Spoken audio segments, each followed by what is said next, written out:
রামিসা ধর্ষণ হত্যার বিচার দাবিতে ফুঁসছে দেশ।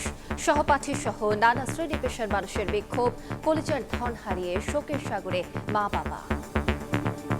বড় হয়ে ওই ডাক্তার হবে, আমার চিকিৎসা করবে, আমি অসুস্থ থাকি বইলা।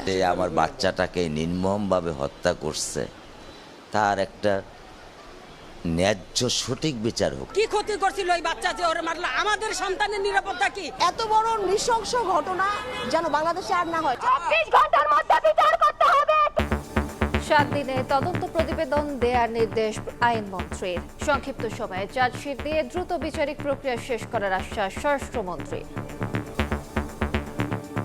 সম্ভাব্য সংক্ষিপ্ত সময়ের ভিতরে একটা দৃষ্টান্তমূলক বিচার সম্পন্ন হবে। এই মামলার তদন্ত প্রতিবেদন যতটা দ্রুত সম্ভব 1 সপ্তাহের মধ্যে করার ব্যবস্থা করেন।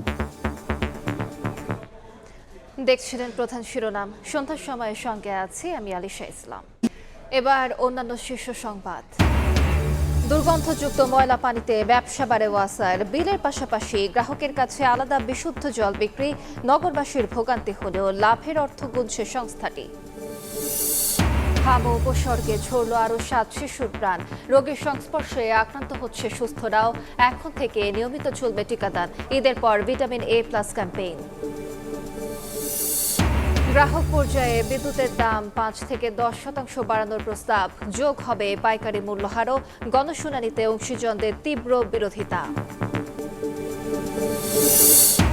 এবং ফারাক্কা ব্যারেজ পরিদর্শনে বাংলাদেশের প্রতিনিধি দল। কাল কলকাতায় বসছে যৌথ নদী কমিশনের বৈঠক। আলোচনার কেন্দ্রে গঙ্গার পানি বন্টন চুক্তি নবায়ন।